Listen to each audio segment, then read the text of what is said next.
तो बच्चों आज का विषय है उपनिषद एवं वेदांत। तो इसमें एक तो ऐतिहासिक दृष्टि से देखना है, दूसरा दर्शन की दृष्टि से देखना है, ठीक है नहीं। फिर उपनिषद को ही वेदांत कहा जाता है। अब क्यों कहा जाता है और कितने उपनिषद महत्वपूर्ण हैं और उपनिषदों का क्या अर्थ है, इसकी आखिरकार क्या प्रासंगिकता है, ये सब चीज़ें जो है इसमें पढ़ाना है, ठीक है। तो आज का विषय है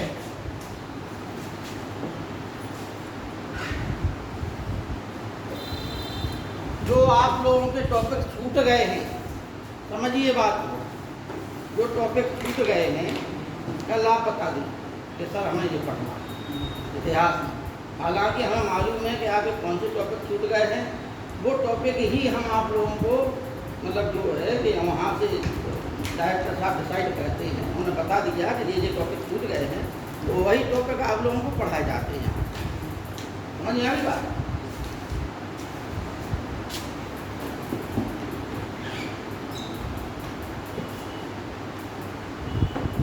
लेकिन अब आप लोगों को पढ़ाई इस प्रकार से करना है कि आप लोग सिलेक्शन की स्थिति में हो जाए। देखिए,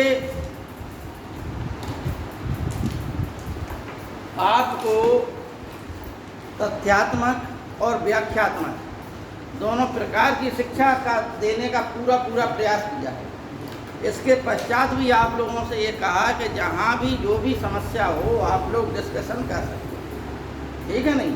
इससे ज़्यादा शिक्षक और कुछ नहीं कर सकते। अध्ययन करना आपका काम है और मार्गदर्शन देना शिक्षक का।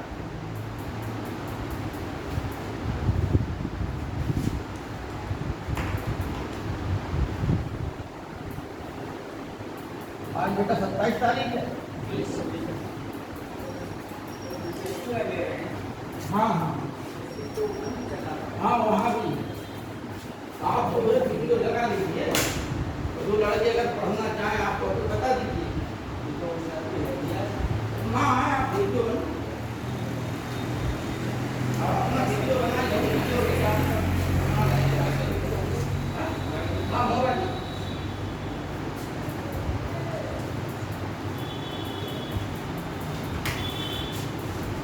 उपनिषद से जो भारत की जो दार्शनिक पद्धति है, जो प्राण शक्ति है, वो उपनिषदों पर टिकी है, ठीक है ना। भाई आप लोगों को बताया वेद, आरण्यक, ब्राह्मण, उसके पश्चात उपनिषद, ठीक।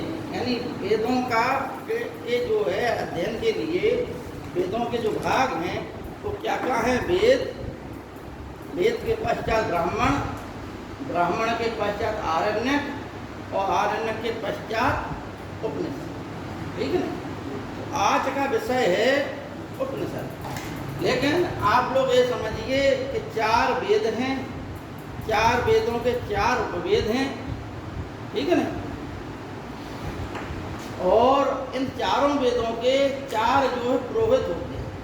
यज्ञों में जो है जो विधि विधान होता है या जो वेदों के पांडित्य प्राप्त कर लेते हैं, ठीक है ना। जैसे ऋग्वेद का जो पुरोहित होता है उसे क्या कहते हैं, होता। ये सिविल सर्विसेज की परीक्षा में आता है।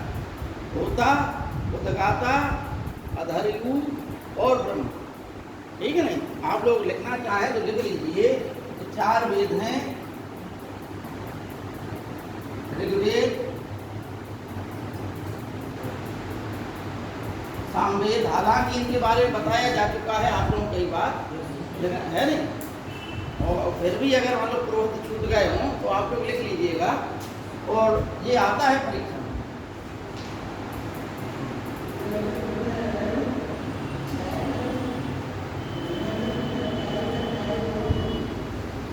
ऋग्वेद का जो पुरोहित है वो उसका नाम क्या होता है, होता। फिर उद्गाता, फिर अधर्यु और ब्रह्मा,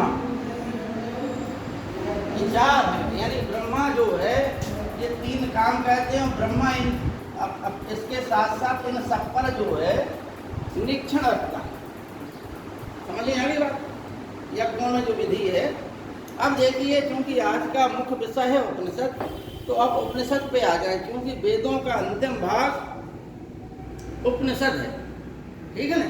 तो पहले हमें यह समझना है कि उप धन नी धन सद।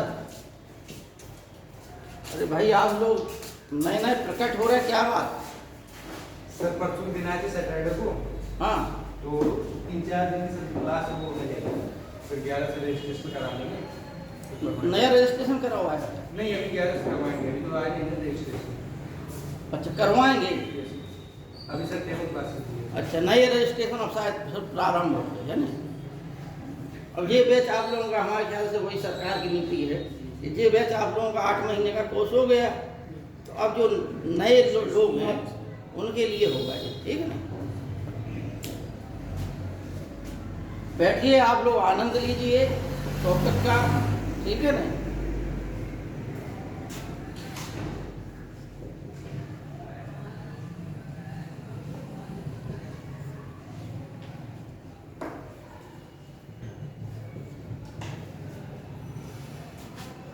उपनिषद 3 शब्दों से मिलकर बना है।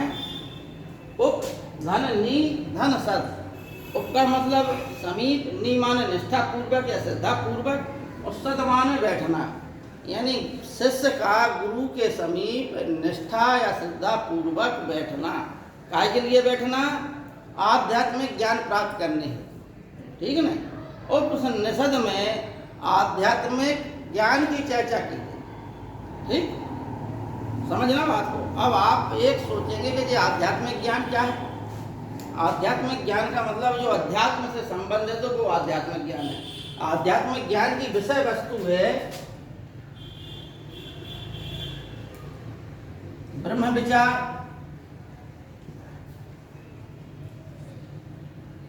ईश्वर विचार,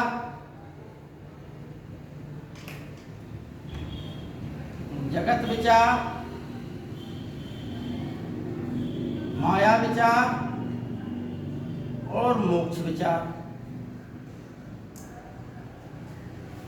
ये जो है, इसी के संबंध में भारत में चर्चा हुई है। ठीक है ना?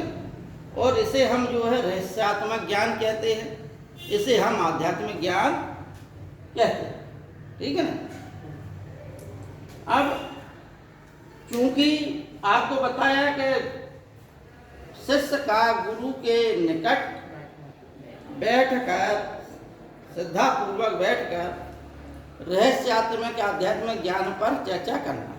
गुरु शिष्य को बताता है और शिष्य उसको सीखता है। ठीक है ना? और फिर उसको श्रवण मनन और निधि ध्यान के द्वारा उसका अध्ययन करता रहता है। क्योंकि प्राचीन समय में जब लिपि का विकास नहीं हुआ, तो उस समय जो है श्रवण विधि के द्वारा ही, श्रवण मनन और निधि ध्यान के द्वारा ही शिक्षा दी जाती थी, और एक परंपरा जो है कई हजार वर्षों तक चलती रही। जब लिपि का विकास हुआ, तो उन्हीं चीज़ों को गद्य और पद्य के रूप में लिख दिया। ठीक है ना? इसलिए उपनिषद गद्य और पद्य दोनों रूपों में मिलते हैं। कुछ उपनिषद गद्य में है और कुछ उपनिषद पद्य में है। ठीक है ना? बृहदारण्यक उपनिषद सबसे बड़ा उपनिषद है, और मांडूक्य उपनिषद सबसे छोटा उपनिषद है। ठीक है ना? यानी भारत में उपनिषदों, जो उपनिषद लिखे गए हैं, उनकी संख्या 108 बताई गई है, लेकिन प्रमुख जो हैं वो 10 हैं। ठीक है ना?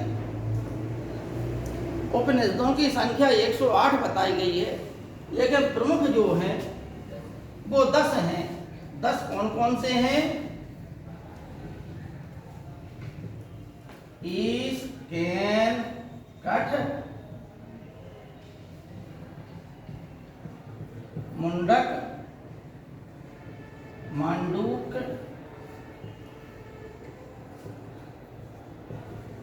ऐत्रेय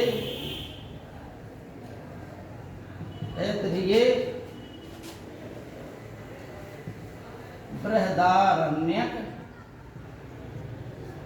और छांदोग्य। 1 2 3 4 5 6 7 8 9 स्कैन का प्रश्न रह गया। 10 हो गए। ठीक है, इन जो है ये 10 प्रमुख हैं, इसलिए इन 10 पर आदि गुरु शंकराचार्य जी ने अपना भाष्य लिखा था। आदि गुरु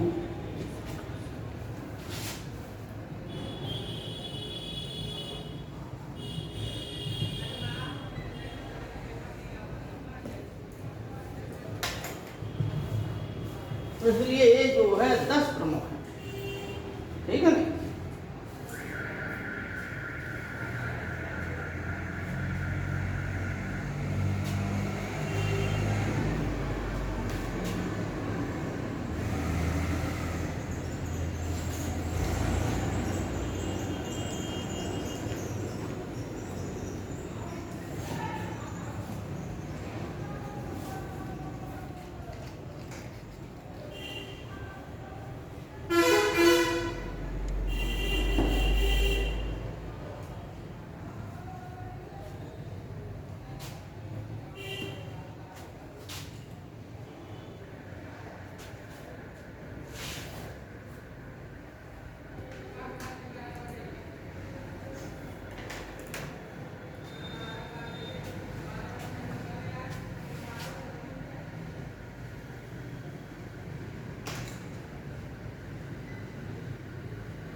अब इसमें से हमने आपको बताया कि बृहदारण्यक उपनिषद सबसे बड़ा है। सभी उपनिषदों में सबसे बड़ा और सबसे प्राचीन कौन माना जाता है? बृहदारण्यक उपनिषद। तो ये आप लोग लिख लीजिए, सिविल सर्विसेज की परीक्षा में आता है कि सबसे बड़ा उपनिषद कौन है, तो बृहदारण्यक। ठीक है नहीं। बृहदारण्यक उपनिषद में ये यजुर्वेद से संबंधित है। ठीक है नहीं, यजुर्वेद का उपनिषद है ये। और इसमें जो है याज्ञवल्क्य, गार्गी, मैत्रेयी आदि के संवाद कहे गए हैं। ठीक है नहीं।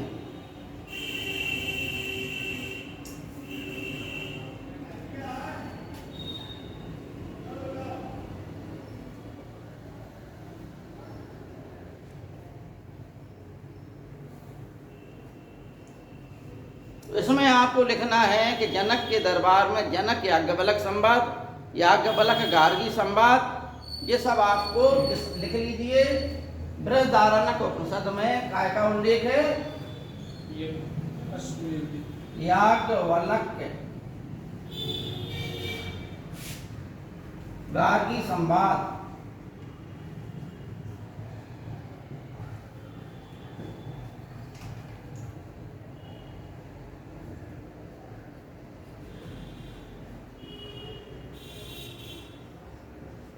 छांदोग्य उपनिषद में भगवान कृष्ण का उल्लेख है।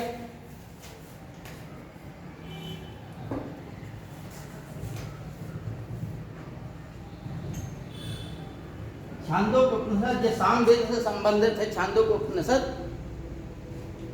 इसमें भगवान कृष्ण का उल्लेख है। और ये उल्लेख है कि भगवान कृष्ण जो है देव की पुत्र थे और इनके गुरु का नाम घोर अंगिरस था। वहाँ संदीपनी ऋषि का नाम नहीं आया, वहाँ पर उनके गुरु का नाम क्या आया? घोर अंगिरस। क्या नाम आया? घोर अंगिरस। घोर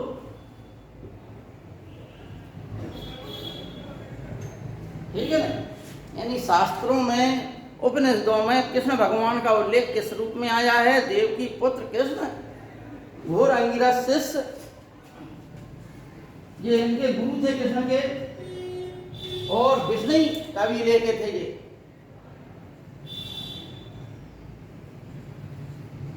विष्णु वंश, ठीक है ना, विष्णु वंश के थे। इसके पश्चात और काय का उल्लेख आया छांदोग्य उपनिषद में, और आया है उद्दालक,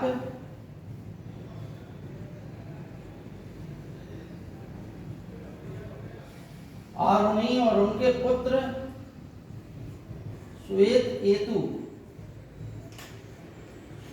का उल्लेख आया है।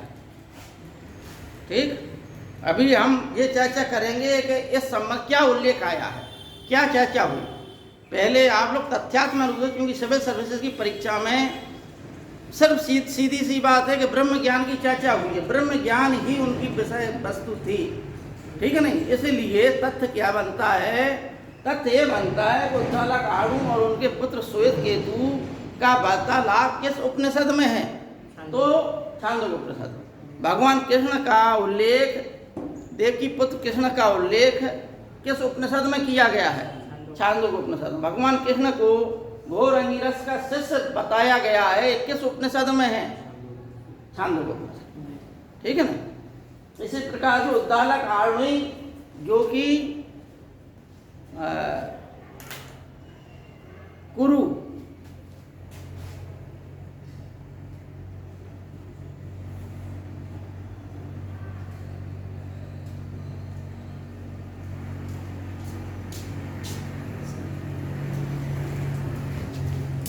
कुरु राज्य के राजा थे, जिसकी राजधानी असंधिवत थी, इसका उल्लेख है। वो हम सब आपको अभी उल्लेख, क्या चर्चा हुई इन लोगों के बीच में, ये चर्चा बताएंगे। पहले आप तथ्य लिख लीजिए। बृहदारण्यक उपनिषद में ही कहा गया है, नेति नेति, ब्रह्म की जो व्याख्या की गई है वो किस रूप में की गई, नेति नेति के रूप में। नेति नेति का मतलब होता है वह यह नहीं है, यह नहीं है, ठीक है नहीं। अब इन पर चर्चा करना है। बृहदारण्यक उपनिषद में ही अंत में कहा गया है अहम ब्रह्मास्मि।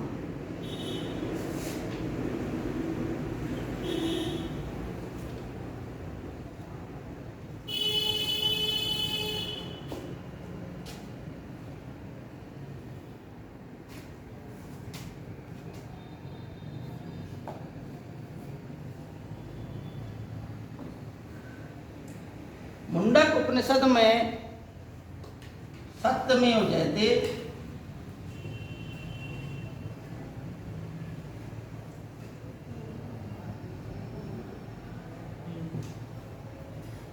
और दूसरा यज्ञ टूटी हुई नौका के समान है, जिसका कोई फल नहीं मिलता।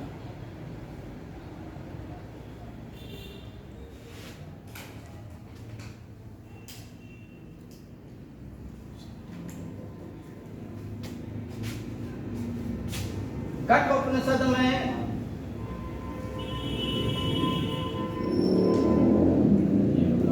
यम और नचिकेता का उल्लेख है।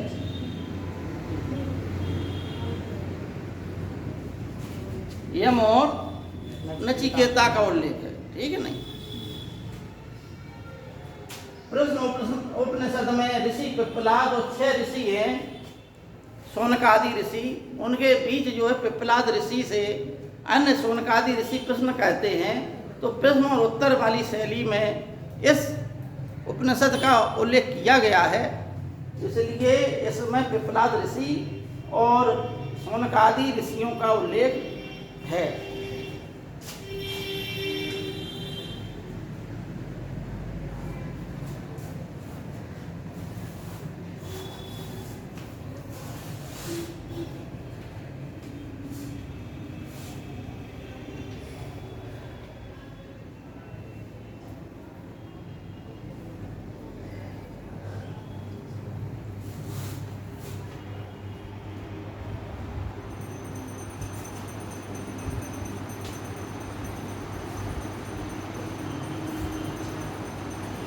राजा की उत्पत्ति से संबंध उल्लेख ऐतरेय ब्राह्मण में है, ऐतरेय उपनिषद में नहीं है। ठीक है ना। राजा की उत्पत्ति कैसे हुई, ऐतरेय ब्राह्मण में है, ऐतरेय उपनिषद में नहीं है। ठीक। सबसे बड़ा ब्राह्मण सतपथ ब्राह्मण है, जो ब्राह्मणों के अंग हैं। अगर ब्राह्मणों की बात आए तो लिख लीजिए आप लोग, सबसे बड़ा ब्राह्मण सतपथ ब्राह्मण है, जिसमें अनेकों तथ्य उल्लेखित हैं, जैसे जल प्लावन की कथा, भगवान राम की कथा, पुरुरवा उर्वशी की कथा आदि का उल्लेख किसमें है, सतपथ ब्राह्मण। और ये आप लोगों को जानकारी के लिए बता दें एक बात, कि जो जल प्लावन की कथा है, यह जो है प्राचीन समय से, बहुत प्राचीन समय से, भारत में ही नहीं अन्य संस्कृतियों में भी किसी न किसी रूप में थी। यहाँ पर जिन्हें हम जो है मनु, यानी 7वें मनु चल रहे हैं इस समय, जिन्हें हम 7वें मनु का क्या नाम है, वो व्यवस्वत मनु। ठीक है ना। और पहले जो है मनु का नाम हमें ध्यान नहीं आ रहा, अभी ध्यान आ जाएगा तो अभी बता देंगे आप लोगों को। ठीक है। मनु और शतरूपा पहले थे, वो नाम ध्यान नहीं आ रहा अभी, हम पहले थे। इस प्रकार से 7 मनु हुए हैं। मनु का मतलब है कि जो प्रथम राजा, यानी सृष्टि की जब उत्पत्ति होती है तो उस उत्पत्ति के पश्चात जो पहला राजा बनता है उसे मनु कहा। ठीक है ना। अब आइए, ये आप लोगों ने इतनी चीज़ें समझ ली हैं, अब इसमें हमें क्या समझना है, ईश्वर और ब्रह्म विचार।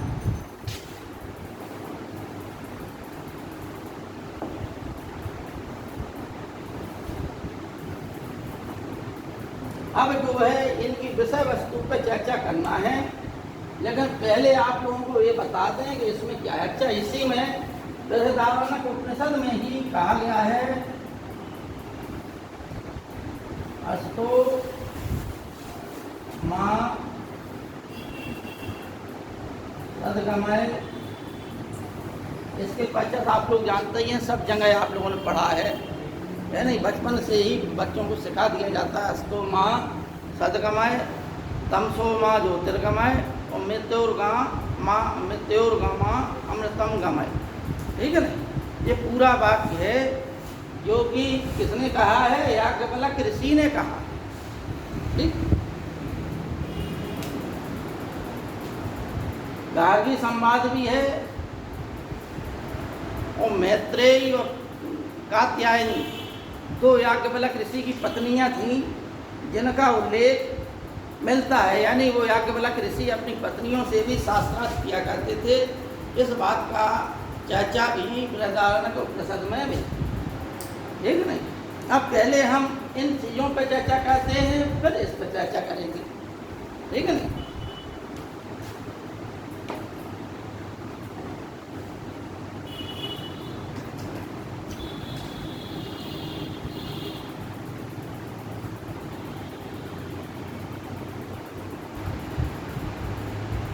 ये हमने वो चीज़ें लिखा दी हैं जो सिविल सर्विसेज की परीक्षा में आती हैं। अब आपको थ्योरी समझना है, व्याख्या समझना है।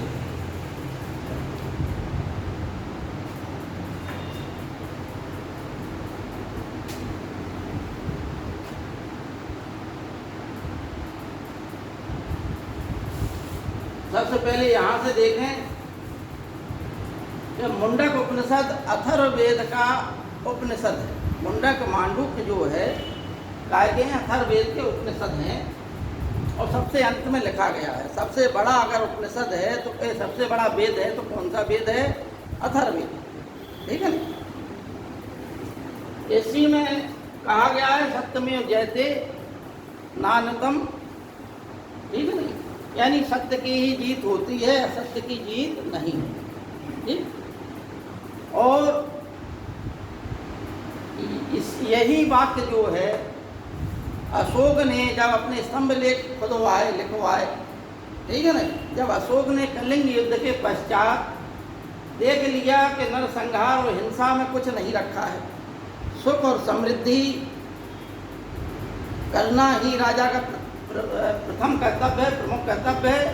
अतः इस उद्देश्य से अशोक सम्राट ने हिंसा की नीति त्याग दी और अहिंसा के पथ पर चलते हुए अपनी प्रजा को सन्मार्ग पर लाने के लिए, प्रजा में नैतिक गुण उत्पन्न करने के लिए जगह जगह विद्रोह ना हो, अधिकारियों का शोषण जनता पर ना हो, जनता को नैतिक रूप से उठाने के लिए भाई महात्मा बुद्ध को जब ज्ञान प्राप्त हुआ तो महात्मा बुद्ध ने कहा था कि मैं तो जागा, लेकिन जब तक मैं जगत को ना जगा लूँ तब तक मेरा जागना व्यर्थ है। इसी अवधारणा पर बोधिसत्व यानी महायान और हीनयान दो संप्रदाय बट गए थे कनिष्क के शासन काल में, जिसमें महायान में अवधारणा आई थी बोधिसत्व की, ठीक है ना, और जबकि हीनयान में अवधारणा थी अरहत की, यानी जो निर्वाण प्राप्त व्यक्ति होता था, संत होता था, उसे जो है बोधिसत्व कहा जाता था। बोधिसत्व की अवधारणा ये थी कि जिसने सब कुछ जान लिया है, ठीक है ना।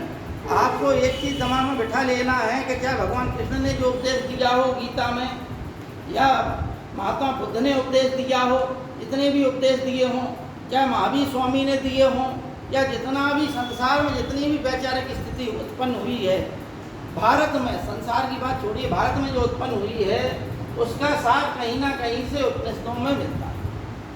उन लोगों ने, चाहे शंकराचार्य, उसके बाद के जो गुरु हुए हैं शंकराचार्य, रामानुजाचार्य, उन लोगों ने भी उपनिषदों की ही शिक्षा की व्याख्या की। रामचरितमानस भी आप उठा के देख लीजिए तो उसमें भी जो है तुलसीदास जी ने उपनिषदों का ज्ञान ही उसमें भी समाहित है, ठीक है।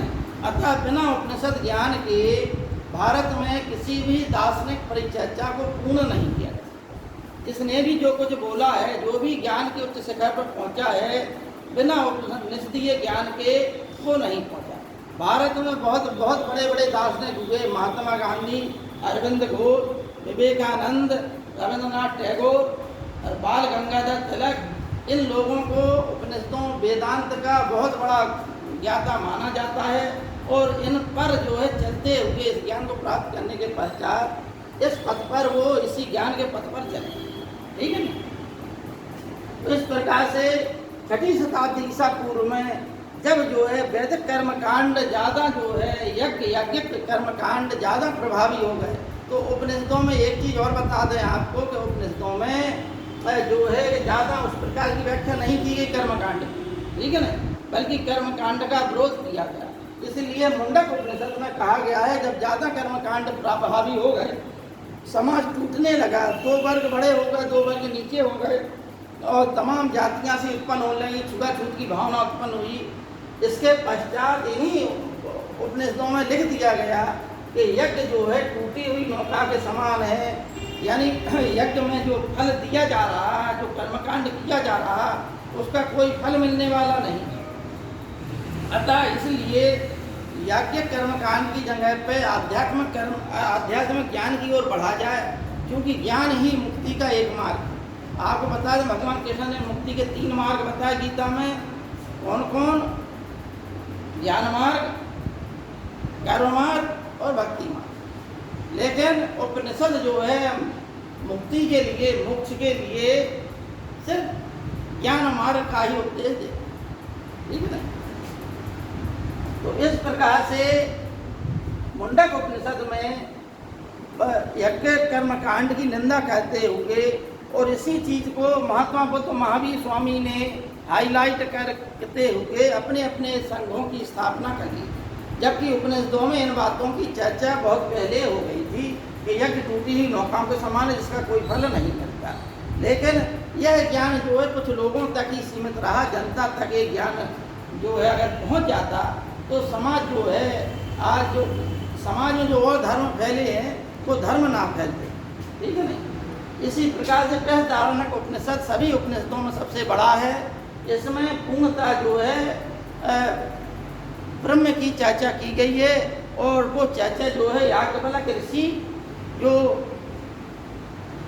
जनक के गुरु थे, ठीक है नहीं। जनक जो है एक उपाधि थी, मिथिला के जो राजा बनते थे वो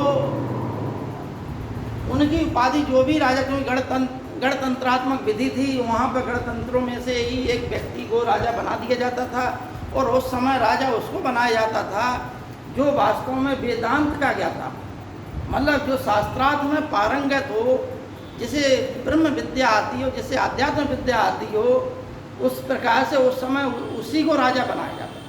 तमाम क्षत्रिय राजा हुए, जैसे अश्वपति, कैकेयी नरेश अश्वपति भी बहुत बड़ा वेदांती था, मतलब उपनिषदीय ज्ञान का बहुत बड़ा ज्ञाता था।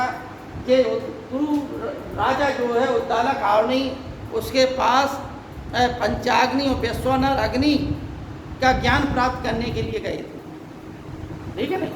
तो इस प्रकार से, उसी प्रकार से राजा जनक के दरबार में लिए गए थे पंचाग्नि ज्ञान प्राप्त करने के लिए, उद्दालक आवनी। उस समय जो क्षत्रिय राजा होते थे कुछ राज्यों के, कुछ जनों के, वो उनको जो है इस आधार पर राजा बनाया जाता था कि उन सभी पूरी समाज में वो सबसे बड़ा विद्वान व्यक्ति, ठीक है नहीं। और उस राजा से ज्ञान प्राप्त करने के लिए दूर दूर से लोग भी जाया करते थे ज्ञान प्राप्त करने के। इसलिए याज्ञवल्क्य जो कि जनक के, आपको बताया कि जो एक जनक जो है रामायण काल में भी थे, सीता के पिता थे, ठीक है नहीं। और ये जनक जो है याज्ञवल्क्य के समय थे, उनमें और इनमें अंतर है, ठीक है नहीं, ठीक। उस समय अनुसुईया के पुत्र, क्या नाम उनका, अनुसुईया के पुत्र थे जो उनके राजा जनक के उस समय पुरोहित थे, ठीक है नहीं। लेकिन इस समय, और उन जनक का नाम शीरध्वज जनक था, जो सीता के पिता थे उन जनक का नाम शीरध्वज जनक था, जबकि ये जनक कोई और जनक थे, ठीक है नहीं। इस प्रकार से राजा के पद पर जो बैठ जाता था उसे जनक कहा जाता। तो उन्हीं जनक के जो है याज्ञवल्क्य गुरु थे, और याज्ञवल्क्य राजा जनक के दरबार में जो शास्त्रार्थ होता था, याज्ञवल्क्य जी से जो शास्त्रार्थ किया जाता था, उसी शास्त्रार्थ की पूरी चर्चा जो है बृहदारण्यक उपनिषद में है। इसके पश्चात याज्ञवल्क्य ऋषि ने अपनी पत्नियों से भी जो संवाद किया, उसकी भी चर्चा बृहदारण्यक उपनिषद में है। इसी प्रकार से राजा जनक के दरबार में जब गार्गी, एक उस समय की एक विदुषी महिला थी, उसने राजा जनक के दरबार में याज्ञवल्क्य ऋषि से संवाद किया, तो अंत में याज्ञवल्क्य जी मतलब उत्तर उसके देते चले गए।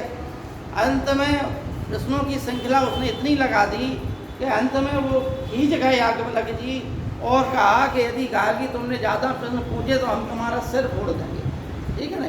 इस प्रकार से याज्ञवल्क्य और गार्गी का संवाद इसमें उल्लिखित है बृहदारण्यक उपनिषद। उसी प्रकार से ब्रह्म की व्याख्या जो की गई है, क्योंकि ब्रह्म जो है वो विषय के द्वारा नहीं जाना जा सकता, इसलिए ब्रह्म संबंधी जो नीति की व्याख्या और अहम ब्रह्मास्मि की व्याख्या हम ब्रह्म विचार में करेंगे।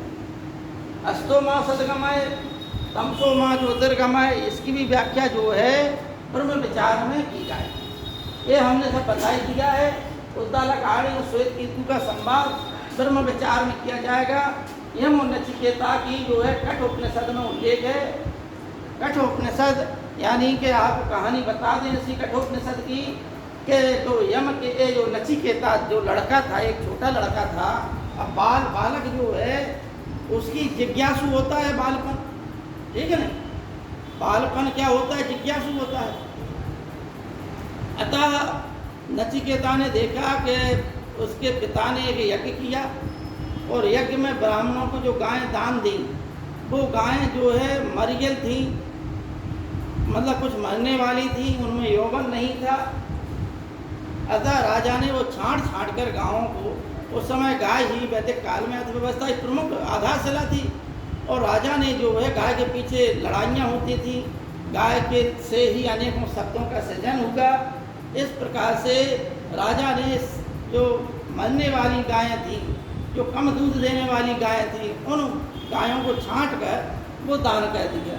वह पुत्र जो है देखता रहा था, उसने कहा कि आपने ये सब चीज़ें जो है क्यों दे रहा है, आप अच्छी गाय क्यों नहीं दे रहा है, ठीक है ना भाई, आप क्यों दान दे रहा है। उसने पहले ये प्रश्न किया अपने पिता से, तो पिता ने कहा इसलिए दे रहा है कि इससे जो है कि दान का उद्देश्य होता है कि जो प्रिय वस्तु हो उसका दान कर दो, ठीक है ना। इसलिए कि ऊपर जो है पुण्य मिलता है व्यक्ति को, और पुण्य से जो है मोक्ष मिलता है। तो उसने कहा कि आपकी प्रिय वस्तु क्या है सबसे ज़्यादा? तो पिता ने कहा कि पिता के लिए सबसे प्रिय वस्तु उसका पुत्र होता है। तो वो लड़का जिद पे अड़ गया कि तुम हमें दान कर दो, दान कर दो, ठीक है ना। तो उन्होंने कहा जाओ हमने तुम्हें दान कर दिया, ठीक है ना, जाओ हमने तुम्हें जो है मृत्यु के अधीन कर दिया, तुम मर जाओ, ठीक है ना। अतः अब यहाँ से जो है जब उसने दान कर दिया तो यमराज जी आए, और यमराज जी ने कहा कि देखो अभी तुम बच्चे हो, अभी तुम मरना ना सीखो, इसलिए तुम जो वरदान मांगो हम वो वरदान तुम्हें देंगे। अंत में लड़का चूँकि इस जिद पे अड़ा रहा, यानी यम ने जो प्रश्न किए, जो प्रलोभन दिए, संसार के सभी सुख सभी ऐश्वर्य संसार का अधिपति बनाने तक का यमराज जी ने उसे जो है प्रलोभन दे दिया कि तुम जो चाहो, जो ऐश्वर्य चाहो, संसार के जितने सुख हैं हम सब कुछ तुम्हें प्रदान कर देंगे। लेकिन लड़का इसी जिद पे अड़ा रहा कि हमें अगर तुम दे सकते हो तो ब्रह्म विद्या, ठीक है ना। इस बात पर अड़ा रहा, अंत में बात होकर, क्योंकि यमराज जी इसलिए नहीं देना चाहते थे कि छोटी उम्र का बच्चा ब्रह्म ज्ञान क्या सीख पाएगा, ठीक है ना। इसलिए अंत में विवश होकर जब उन्होंने देखा कि किसी भी प्रलोभन से लालायित नहीं हो रहा है, तो यमराज जी ने फिर उसे ब्रह्म ज्ञान दिया। ब्रह्म ज्ञान की प्राप्ति के पश्चात ही कठोपनिषद का अंत, वह अपने राज्य को लौट आता है नचिकेता। ये संवाद है। अब प्रश्न वहीं आ गया कि हमें चर्चा करना है ब्रह्म और ईश्वर विचार, ठीक है ना, इन पर ही चर्चा की करनी है।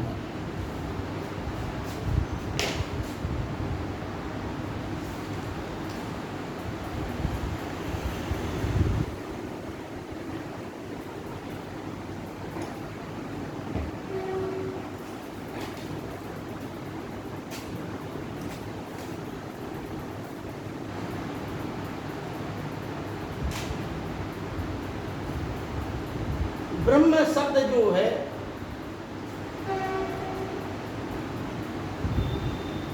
प्र धातु से बना है। इससे बना है प्र धातु, जिसका अर्थ होता है विकसित होना, ठीक है ना। विकसित होना या बढ़ना ही ब्रह्म का अर्थ है, ठीक। अब ब्रह्म को की व्याख्या जो है निर्गुण और सगुण रूप में की गई है, यानी परब्रह्म और अपर ब्रह्म।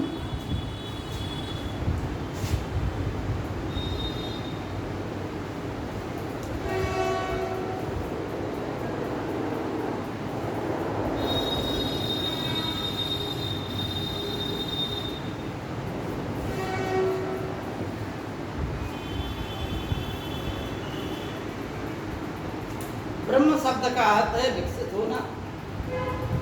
ब्रह्म ब्रह धातु से बना है, जिसका अर्थ होता है विकसित होना। और ब्रह्म का वर्णन जो है दो प्रकार से किया गया है, एक परब्रह्म और एक अपर ब्रह्म, ठीक है ना।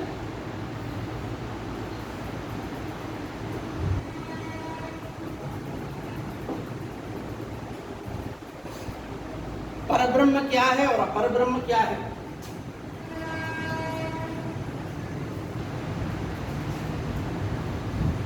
परब्रह्म जो निर्गुण हो, निर्गुण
पर ब्रह्म तो निर्गुण, निराकार, अशब्द, अरस, अनिर्वचनीय, कालातीत आदि के द्वारा उसकी व्याख्या की गई और नीति निधि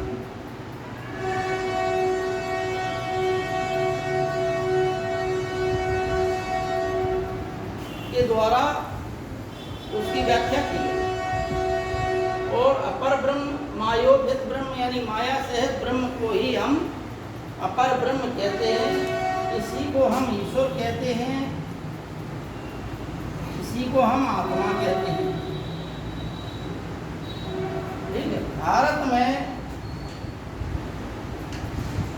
ब्रह्म और आत्मा विचार एक ही माना गया है उपनिषदों में, ठीक है ना। जबकि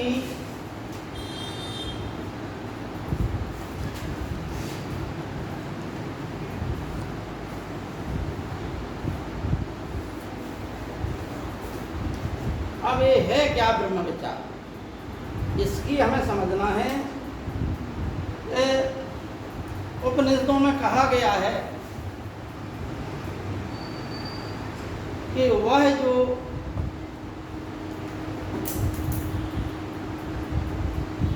जगत में है, जहाँ जगत में है वो जो जगत से परे है वो ब्रह्म, ठीक है ना। जो जगत में है वो जगत से परे है वो ब्रह्म।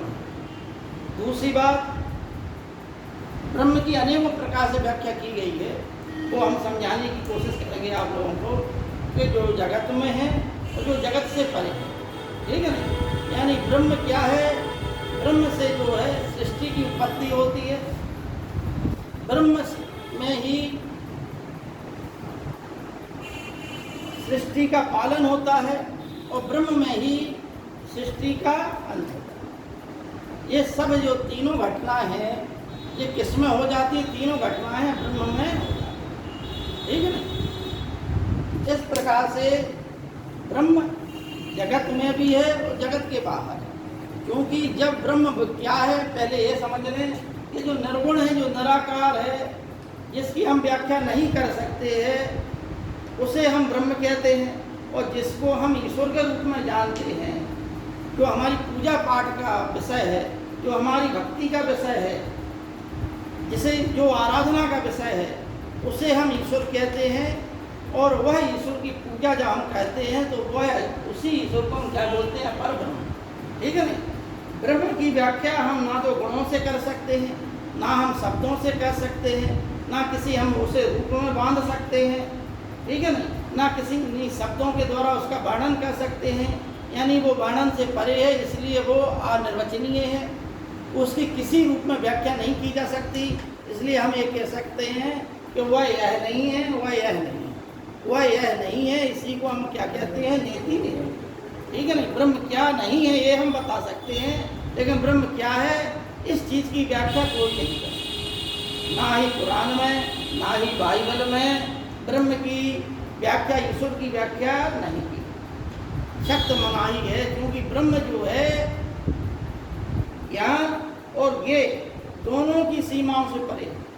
ब्रह्म जो है विषय और विषयी की सीमा से परे है, ठीक है ना। विषय और विषयी दोनों किसकी ओर संकेत करते हैं, ब्रह्म की ओर।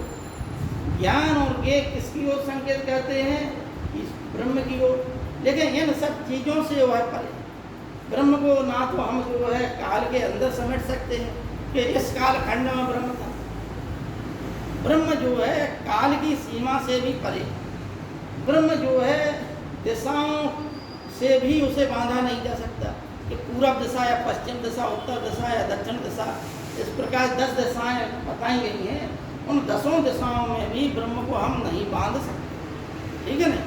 इसलिए ब्रह्म जो है गतिहीन, शक्तिहीन, सब प्रकार से होते हुए भी इसकी हम व्याख्या नहीं कर सकते। लेकिन जब वह आराधना का विषय हो जाता है तो उसे हम क्या कहते हैं, ईश्वर कहते हैं, ठीक है ना। जिस प्रकार से एक मकड़ा जो है, अब भाई ब्रह्म जगत की उत्पत्ति कैसे करता है, ठीक है ना। तो जगत की उत्पत्ति संबंध में कहा गया है जिस प्रकार से एक मकड़ा जो है अपने अंदर से जाला निकाल देता है, उसका स्वभाव है मकड़े, उसी प्रकार से ब्रह्म का स्वभाव जगत का निर्माण करना, सृष्टि का निर्माण करना, ठीक है ना। लेकिन अब इस संबंध में कुछ कहानियां हैं ब्रह्म ज्ञान के संबंध में, वो थोड़ा सा आप लोग दिमाग में बैठा लें कि ब्रह्म ज्ञान है क्या, ब्रह्म है क्या, ठीक है ना। इस समय एक कहानी है कि ब्रह्म को जानने के लिए प्रजापति ने गुरु बृहस्पति ने जब कहा कि ब्रह्म को जानिए, तो देवता और दानव दोनों लोगों के नेता उस समय इंद्र थे, कहा कि देवताओं के, और दानवों के नेता उस समय विरोचन थे, प्रहलाद पुत्र विरोचन, ठीक है ना। ये दोनों नेता प्रजापति ब्रह्मा के पास गए कि हमें जो है ब्रह्म विद्या बताइए कि ब्रह्म है क्या। तो ब्रह्मा जी ने कहा कि पहले आप लोग 32 वर्ष की तपस्या करके आइए, तब आपको तपस्या कीजिए 32 वर्ष, इसके बाद आपको शिक्षा देंगे। तो दोनों लोगों ने 32 वर्ष तपस्या की और आए, तो ब्रह्मा जी ने कहा कि जो दर्पण में दिखाई दे, जो छाया में दिखाई दे, जो पानी में दिखाई दे, वह ब्रह्म है। इस बात को विरोचन समझ गया और विरोचन जो है दानवों की ओर लौट गया, ठीक है ना। उसने कहा कि जो दिखाई दे वह ब्रह्म है, ठीक है ना, और उसी सीमा में वो बंध गया, यानी जो जागृत अवस्था में दिखाई दे वो ब्रह्म है। विरोचन लौट गया, लेकिन इंद्र ने ये सोचा, विचार किया कि मान के चलिए कि हम दर्पण में देख रहे हैं या पानी में देख रहे हैं अपने आप को या छाया में देख रहे हैं, अगर हमारा एक हाथ टूटा हुआ हो तो क्या वो ब्रह्म हो जाएगा, क्या वो आत्मा हो जाएगी। और यदि हाथ टूटा है तो क्या टूटा हुआ ब्रह्म होगा, या पैर टूटा हुआ है, लंगड़ा है, तो क्या लंगड़ा ब्रह्म हो जाएगा।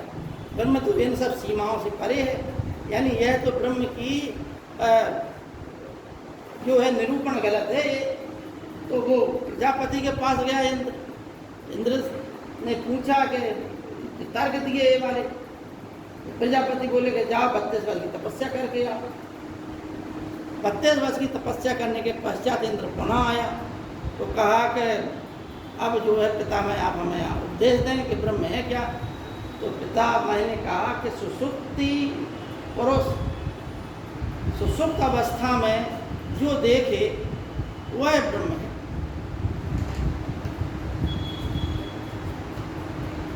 ठीक है ना।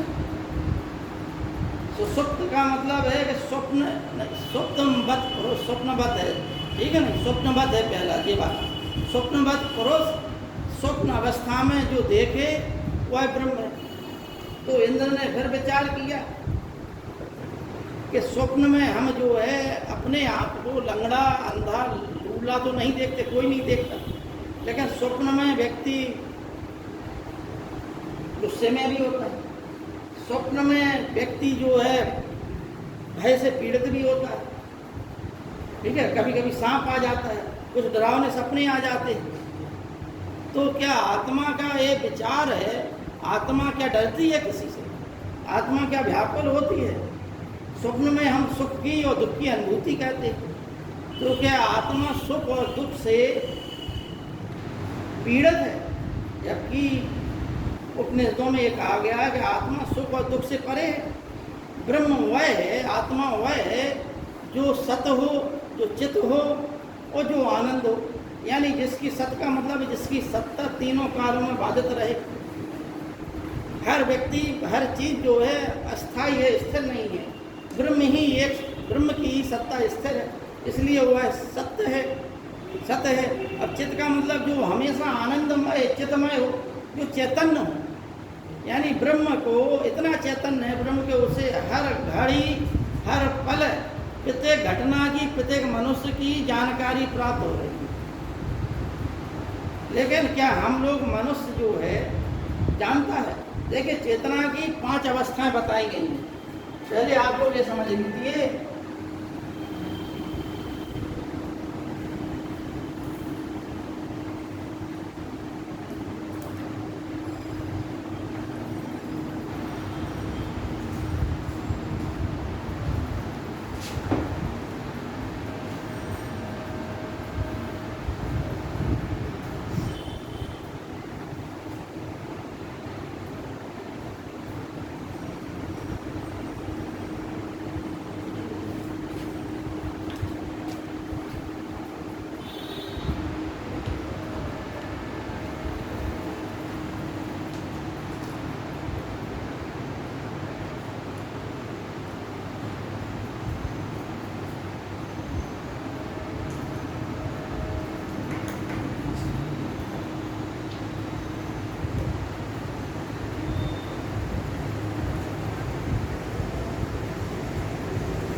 जहाँ चेतना का स्तर एकदम कम हो, ठीक है ना। जैसे बीज पड़ा हुआ है, पत्थर आदि हैं जिनमें चेतना का स्तर एकदम शून्य है, बिल्कुल माइक क्वांटों में है, उसे जो क्या कहते हैं, यानी जिन्हें हम बोलते हैं निर्जीव।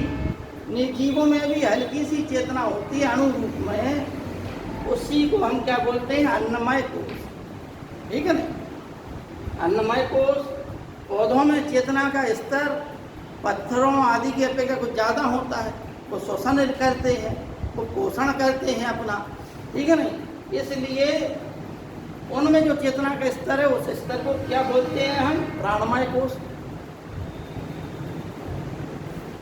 और जीव जंतु जो है चलन अलन कहते हैं, चलते फिरते हैं, तो पौधों की अपेक्षा इनमें जो है चेतना का स्तर कुछ ज़्यादा है, इसलिए इन्हें जो है मनोमय कोश कहते हैं। ये कोश हैं।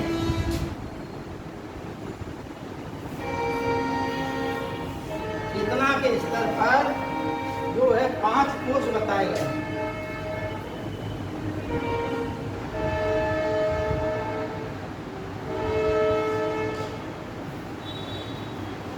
बताया गया 5 कोश, अन्नमय कोश, प्राणमय कोश, मनोमय कोश, विज्ञानमय, यानी जंतुओं से ज़्यादा मनुष्य को चेतना रहती है कि नहीं रहती है नहीं?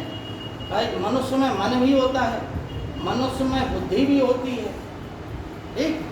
इसलिए मनुष्य तर्क वितर्क भी कर सकता है। इसलिए मनुष्य की जो चेतना की अवस्था है वो कौन से कोश में आती है, विज्ञानमय कोश में, ठीक है ना। और जो अंतिम अवस्था है जहाँ चेतना हमेशा रहती है और उस चेतना में जो है कि सब प्रकार के विकार नष्ट हो जाते हैं, ठीक है ना, जहाँ आनंद ही आनंद है, ठीक है ना। आनंद का मतलब है कि जब सब प्रकार के विकार नष्ट हो जाएं, सुख दुख की अनुभूति का अंत हो जाए, मोह माया तृष्णा इन सब चीज़ों के विकार नष्ट हो जाए, यानी जब सब ज्ञान की प्राप्ति होने के पश्चात सब ज्ञान भुला दिया जाए, ठीक है ना। तो इसमें उपनिषदों में कहा गया है कि जिसके द्वारा देखा जाता है उसे कैसे देखा जाए, जिसके द्वारा सुना जाता है उसे कैसे सुना जाए, ठीक है ना। इस प्रकार से ब्रह्म के बारे में कहा गया है। तो एक कोश जो है एक दूसरे के अंदर है। सबसे पहला कोश जो मिलता है वो कौन सा कोश मिलता है, यानी जैसे हम लोग एक कर लें, जैसे एक कोश, दूसरा कोश, तीसरा कोश, चौथा कोश, पांचवा कोश। तो ये अंतिम जो कोश है वो आनंदमय कोश है, ठीक है नहीं। आनंदमय कोश का मतलब है जब आप इन सब चेतनाओं को समेट कर सब चीज़ों को प्राप्त कर जब आनंद की अवस्था में पहुंच जाएंगे तो वो आत्मा का वास्तविक स्वरूप। यहाँ पर उपनिषदों में आत्मा को ये नहीं कहा गया आप प्राप्त वस्तु, प्राप्ति कहा गया है, यानी प्राप्त को ही प्राप्त करना आत्मा का काम है, ठीक। तो इस प्रकार से इंद्र को अंत में प्रजापति कहते हैं कि जो तीनों अवस्थाओं से परे हो, जो स्वप्न जागृत और सुषुप्त अवस्था से परे हो वह है ब्रह्म, ठीक है ना। जिसके द्वारा हम सब कुछ जाने वह ब्रह्म। अब एक इसी प्रकार से उद्दालक आवनी और श्वेत केतु का वर्णन है। उद्दालक आवनी राजा थे, वह अपने 12 वर्ष के पुत्र को शिक्षा हेतु भेज देते हैं गुरुकुल। गुरुकुल में 12 वर्ष के अध्ययन के पश्चात जब वह अपने राज्य में आता है तो पिता देखता है कि यह बड़ा अहंकारी हो गया है ज्ञान प्राप्त करने के पश्चात, ठीक है नहीं। इसमें ज्ञान का अहंकार झलक रहा तो इसकी परीक्षा ली जाए। तो परीक्षा लेने के लिए उन्होंने कहा कि क्या तुमने ब्रह्म ज्ञान प्राप्त किया, क्या है ब्रह्म? तो वो इस बात का जवाब नहीं दे पाता। तो उत्तालक आवनी जो है, पिता अपने पुत्र को बुलाता है शाम के समय और कहता है कि एक प्याला पानी लाओ। तो पानी लाता है एक प्याला और फिर कहते हैं, पिता कहता है कि इसमें तुम नमक की एक ढेली डाल दो। वो श्वेत केतु उसमें एक नमक की ढेली डाल देता है, ठीक है ना। अब पिता कहता है कि अब अगले दिन हम लोग देखेंगे, ठीक है ना। अगले दिन प्रातःकाल, मतलब रात भर हो गई, प्रातःकाल जब आते हैं तो देखते हैं, पिता अपने पुत्र से कहता है कि अब तुम जो है उसमें देखिए पानी में नमक की ढेली उठा कर लाइए। तो रात भर में नमक की ढेली जो है घुल जाती है। तो श्वेत केतु कहता है कि नमक जो है पानी में घुल गया। तो पिता पूछता है कि अच्छा तुम फिर एक काम करो, तुम नमक जो घुला है प्याले में, प्याले के ऊपरी भाग को तुम चख के बताओ क्या ऊपर घुला है। तो ऊपर का भाग पानी का उठाता है, तो चख के कहता है कि हाँ इसमें घुला है।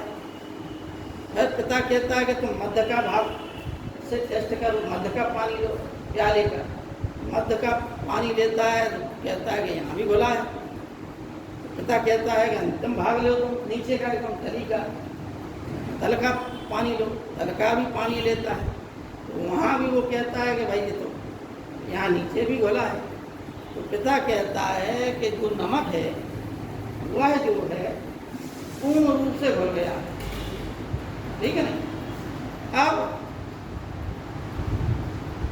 नमक पानी में जो है नमक है, इस बात का तुम ये ज्ञान जो प्राप्त हो रहा है वो अनुभव से हो रहा है, होगा कि नहीं अनुभव से। भाई आपने टेस्ट किया तो अनुभव होगा कि हाँ नमक है, दिखाई तो नहीं दे रहा वो कि नमक कहीं दिखाई, नमक की ढेली थी तो वो घुल गई है, तो वो नमक जो था वो अब नहीं दिखाई दे रहा। लेकिन जब उसको टेस्ट किया गया तो नमक का टेस्ट आया। तो वो टेस्ट आया का मतलब है कि अब श्वेत केतु ने, एक उत्तालक आवनी ने अपने पुत्र श्वेत केतु से कहा कि ठीक इसी प्रकार से ब्रह्म जो है जगत में व्याप्त है। ब्रह्म इसी प्रकार से व्याप्त है जिस प्रकार से पानी में चारों ओर से नमक व्याप्त, ठीक है ना। यही ब्रह्म है। इसी प्रकार से उपनिषदों में कहा गया है, ये तैत्तिरीय उपनिषद में बताया गया है कि अन्नमय, प्राणमय, मनोमय, विज्ञानमय और आनंदमय, ठीक है ना। अब देखिए इसी के पश्चात जो है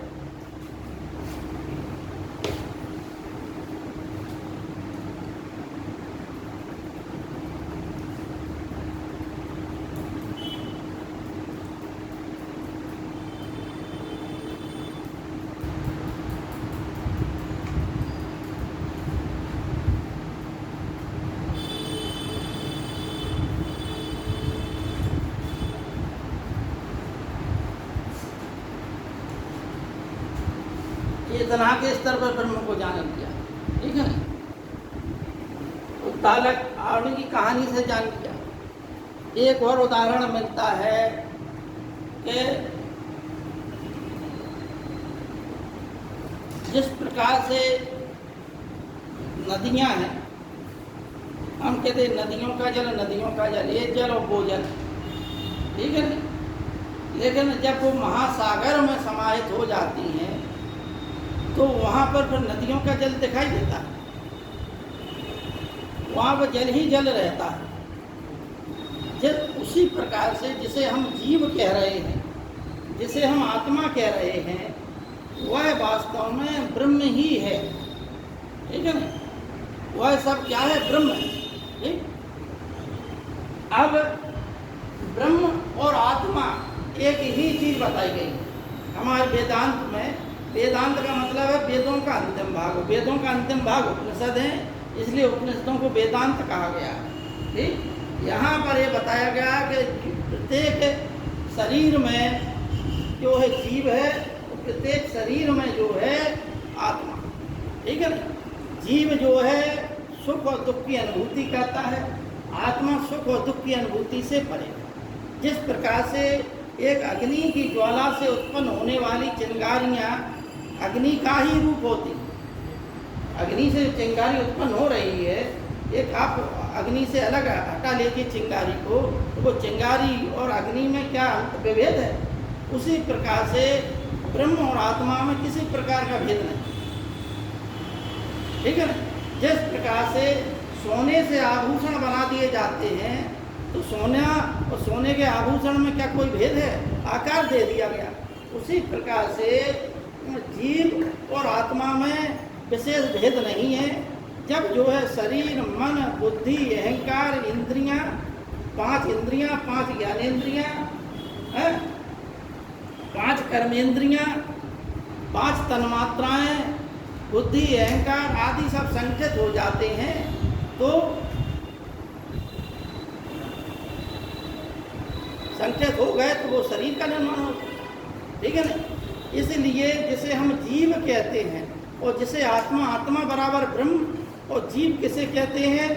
जिसे सुख और दुख की अनुभूति होती है। जैसे हम लोग बैठे हुए हैं, शास्त्रों में ये बताया गया उपनिषदों में कि सभी लोग जो है ब्रह्म ही हैं। जिस प्रकार से अग्नि एक है लेकिन उसकी चिंगारियाँ अलग अलग कर दो, जिस प्रकार से पानी एक है उसे अलग अलग नामों से जानो, नदी का पानी, पोखर का पानी, इसका पानी, उसका पानी। केमिस्ट्री क्या बोलती है? कोई भी चाहे गटर का पानी क्यों ना हो, क्या उसका उस पानी का रासायनिक सूत्र अलग होगा? बताइए आप। कोई भी कहीं भी पूछेगा तो आप कहेंगे H2O। H2O से अलग पानी का कोई सूत्र है? उसी प्रकार से जिसे हम भिन्न भिन्न रूपों में देख रहे हैं, वो सब जो है मनुष्य जो है सभी ब्रह्म के रूप। जिस प्रकार से घड़े अनेकों रखे हुए, एक चांद खिला हुआ है, रात्रि के समय पूर्ण चांद है, उस चांद की छवि अनेक घड़ों में पड़ रही है और प्रत्येक घड़े में एक एक चांद दिख रहा है। ठीक उसी प्रकार से मनुष्य ये अनेक दिखाई दे रहे हैं। माया का आवरण ईश्वर की जो शक्ति है, ईश्वर की जो शक्ति है, जिस प्रकार से मकड़े की शक्ति है क्या? जाला बनना। उसी प्रकार से ईश्वर की शक्ति माया है, जिसके द्वारा वह सृष्टि का निर्माण करता है। जिस प्रकार से मकड़े का खेल जो है जगत का निर्माण, मकड़े का खेल जो है जाल का निर्माण करना है, उसमें उसकी कोई वो नहीं है मेहनत है ना, वो उसका स्वतः प्रक्रिया है। जिस प्रकार से जादूगर एक सिक्के से अनेकों सिक्के बना देता है, जादूगर बना देता है, लेकिन क्या वो वास्तव में है? नहीं है। आप लोग भी ये अच्छे से जानते हैं। ठीक उसी प्रकार से ये आप लोगों को जो अनेक लोग दिखाई दे रहे हैं, वे वास्तव में सब जो है ब्रह्ममय, सभी के अंदर ब्रह्म है।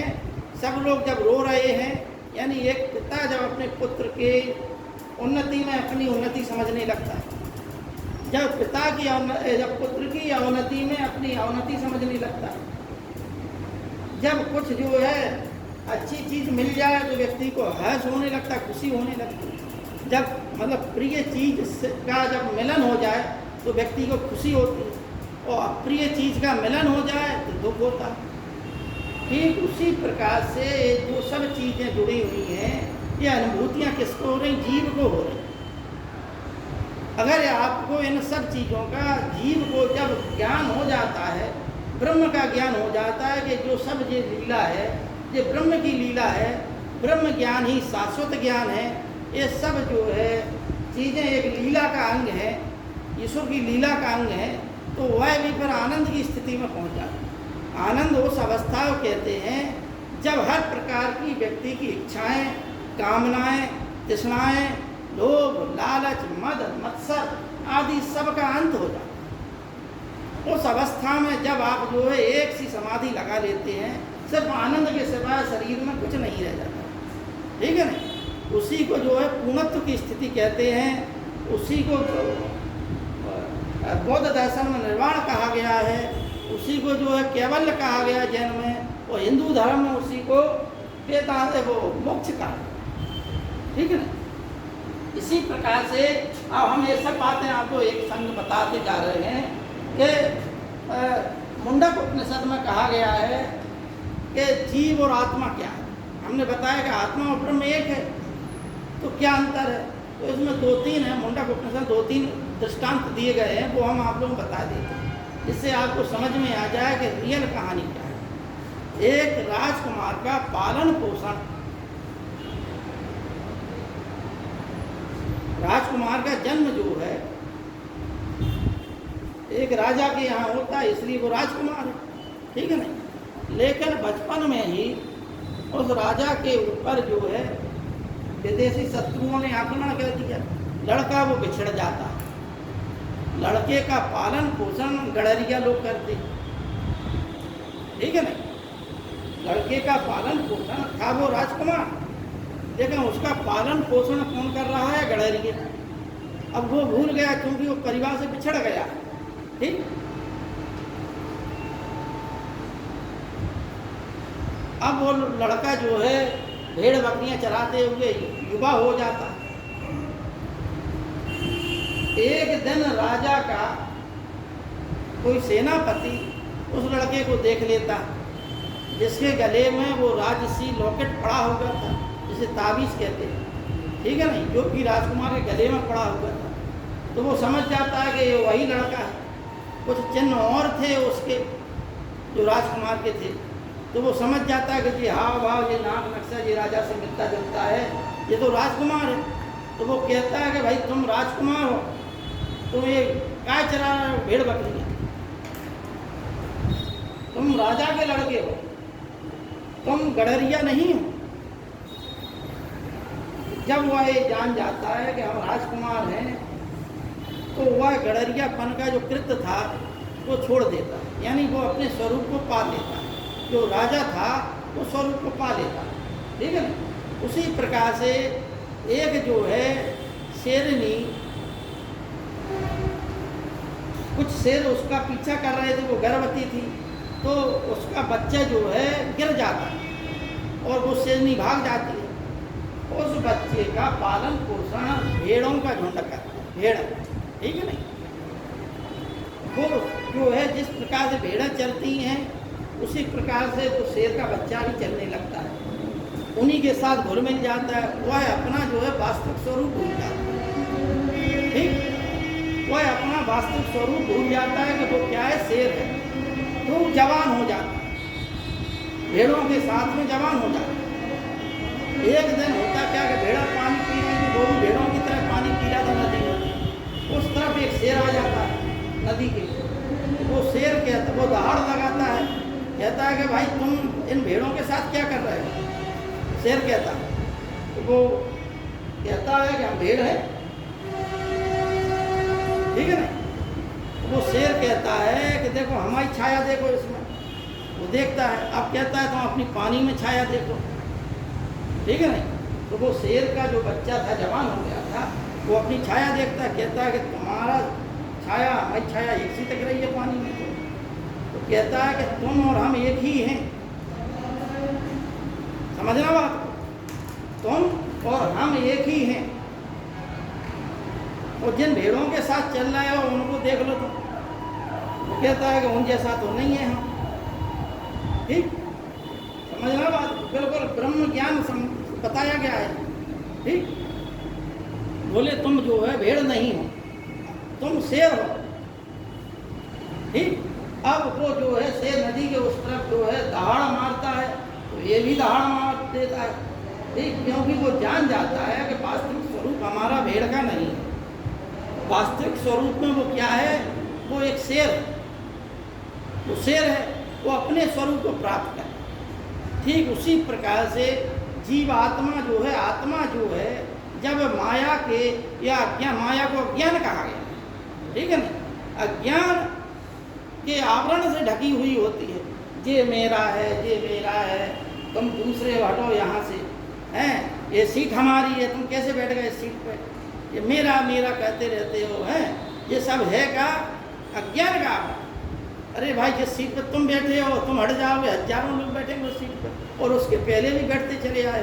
जिस भूमि पर तुम लड़ रहे हो वो भूमि जाने कितने लोगों की थी और कितने मर गए उस भूमि पर, है नहीं। जिस पैसे के लिए तुम लड़ रहे हो लाखों करोड़ों दे दिया जाए, क्या मुकेश अंबानी के पास पैसों की कमी है? लेकिन फिर भी पैसों के लिए रो रहे, ठीक है ना।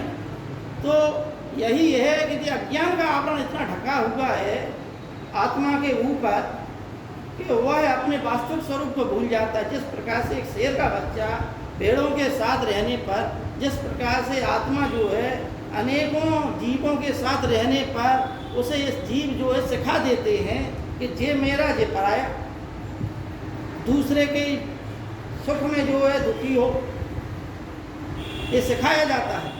इनकी उन्नति हो रही तो ईर्ष्या करो कि ये ऐसे क्यों हो रहे, ठीक है ना। ये सब जो है जीव अपने जीव को सिखाते।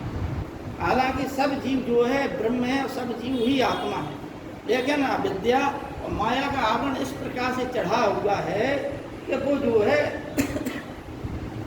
किसी को दिखाई नहीं देता। मुंडकोपनिषद में कहानी आती है, एक वृक्ष है, उस वृक्ष की शाखा पर दो कबूतर बैठे हुए हैं, उसमें आम के फल लगे हुए हैं। एक कबूतर जो है उस आम के फलों को खा रहा है और दूसरा जो है देख रहा है। समझना बात, एक आम के फलों को खा रहा है और दूसरा आम के दूसरे को देख रहा है खाते हुए, ठीक। जैसे एक कोई खा रहा हो, आपके अगर मुंह में जो है दूसरे खाते हुए अगर जो है लार बनने लगे, अनुभूति होने लगे, रसगुल्ला को देख कर मुँह में पानी आ जाए, तो समझिए कि अभी आपका इंद्रियों पर नियंत्रण नहीं है, अभी आप इंद्रियों के गुलाम हैं, ठीक है ना। और आत्मा क्या है? ना इंद्रिय है, ना मन है, ना बुद्धि है, ये सब शरीर के अंग हैं। जब आपका मन क्या है? चंचल है। एक शरीर की तुलना कैसे की गई? रथ से, ठीक है ना। तो पहले मुंडक उपनिषद की कहानी सुन लें, कल सुना देंगे बकाया, ठीक है ना। गीता का है, कल गीता का दर्शन है वो बता देंगे हम, और इसी में ये कहानी भी जोड़ देंगे। तो दोनों, एक पक्षी देख रहा है खाते, तो एक पक्षी खा रहा है, बड़े स्वाद से आनंद ले रहा है, ठीक। यानी वो फल का क्या है? भोग कर रहा है, वो कार्य कर रहा है। काय का कार्य कर रहा है? खाने का। इसलिए जो काम कर रहा है वो कर्ता हो गया, और जो भोग रहा है, स्वाद को ले रहा है, वो क्या हो गया? भोक्ता। यानी वही भोगता है और वही करता है, ठीक। लेकिन दूसरा जो बैठा हुआ है कबूतर, वो सिर्फ देख रहा है, उसके मन में किसी प्रकार के विकार उत्पन्न नहीं हो रहे, वो सिर्फ देख रहा है। तो जो देख रहा है वो क्या है? वो ईश्वर है, वो आत्मा। और जो भोग रहा है वो क्या है? जीव। जीव को ही सुख और दुख की अनुभूति, ठीक है नहीं। हम सब क्या हैं? जीव हैं, ठीक है नहीं। इसलिए कि हमें सुख की भी अनुभूति होती है, हमें दुख की भी अनुभूति होती है। लेकिन जब हम सुख और दुख की सीमा से परे हो जाते हैं, जब हम सब लोग ज्ञान हो जाता है हमें कि हम वो हैं जो हम हैं नहीं, हमें कुछ और होना है, हम ये नहीं हैं। जो हम हैं वो हम हैं नहीं, हम कुछ और हैं। जब हम उसको प्राप्त कर लेते हैं जिसे हमें प्राप्त करना है, ठीक है ना। भाई हमें IAS बनना है, तो IAS बनना ही यानी प्राप्तस्य प्राप्ति है। जो हमारी पास नहीं था लेकिन पहले था हमारे पास, किसी जन्म में था हमारे पास, इसलिए प्रेरणा हुई उसकी। हर आत्मा को प्रेरणा होती है कि हम जो है आनंद की अवस्था में रहें। हर जीव चाहता है कि हम दुख ना भोगें। दुख और सुख की सीमा से जो परे हो वो क्या है? वही तो आत्मा है। और आत्मा को ही ब्रह्म कहा गया है। जिस प्रकार से जल की बूंदें और जल में कोई अंतर नहीं है, जिस प्रकार से अग्नि की ज्वाला और अग्नि की चिंगारियों में कोई अंतर नहीं है, जिस प्रकार से आभूषण और सोने में कोई अंतर नहीं है, ठीक उसी प्रकार से ब्रह्म, ईश्वर और आत्मा में कोई विभेद नहीं है। विभेद सिर्फ काहे का है? अज्ञान। यानी जब तक हम अज्ञानी हैं, जब तक हम ये नहीं जानते हैं कि हम हैं क्या, तब तक हम लोग उसी गडरिए राजकुमार होते हुए भी एक गडरिए हैं जो क्या हर सुख दुख को भोग रहा है। जो कबूतर फल खा रहा है, हम वो जीव हैं। जो शेर है जो भेड़ों के साथ पनपा है, जिसे अपने पौरुष का ज्ञान ही नहीं है। इस प्रकार से ब्रह्म जीव और ईश्वर एक ही है। ब्रह्म वो है जिसे हम नहीं देख सकते, यानी जो भक्तों की पूजा और उपासना की विधि का विषय वस्तु नहीं है। आपको बताया कि ना तो वो विषय है, ठीक है नहीं, और ना वो विषयी है। ठीक, वो विषय और विषयी की सीमा से परे है। लेकिन जब वह ब्रह्म की शक्ति क्या है? माया। जब वही ब्रह्म माया की शक्ति के सहित जो है सृष्टि का निर्माण करने लगता है, तो उसी ब्रह्म को हम ईश्वर कहेंगे। ठीक है ना? समझिए आगे बात। आज इतना ही रहने दे, क्योंकि परीक्षा भी है, परीक्षा में बकाया इसके आगे का कल बता देंगे। ये वेदांत की दर्शन की बातें हैं, ठीक है नहीं। अब आगे जो है इसमें कहा गया नीति नीति और ब्रह्म वेद ब्रह्मवती। छांदोग्य उपनिषद में कहा है तत्त्वमसि, वह तुम ही हो। जिस प्रकार से शेर के बच्चे को कहा गया कि तुम वही हो, यानी तत्त्वमसि, तुम वही हो, तत्त्वमसि। तो जब वह जान जाता है कि हम वही हैं, तो वो कहने लगता है अहम ब्रह्मास्मि, मैं ही ब्रह्म हूँ, मैं ही आत्मा हूँ, उन्मुक्त आत्मा हूँ, मैं सुख दुख से परे हूँ। ठीक है नहीं? इस प्रकार से अहम ब्रह्मास्मि, अयम आत्मा ब्रह्म है, प्रज्ञानम ब्रह्म, ये सब जो है वेदों के महावाक्य। ठीक है? आत्मा ही ब्रह्म है, ज्ञान ही ब्रह्म है, मैं ही ब्रह्म हूँ, अहम ब्रह्मास्मि। ठीक है नहीं? जब जीव जो है, आत्मा जो है, जीव अपना स्वरूप जान लेता है, तब वह अपने आप को अपने आप स्वतः कहने लगता है कि मैं ब्रह्म हूँ, अहम ब्रह्मास्मि। और कहा गया है कि ब्रह्म वेद ब्रह्म भवति, जो ब्रह्म को जान लेता है। बृहदारण्यक उपनिषद में कहा गया है कि ब्रह्म वेद ब्रह्म भवति, यानी जो ब्रह्म को जान लेता है तो वो ब्रह्ममय हो जाता है। जानू तुम्हें तुम्हें हो जाए, काम से है।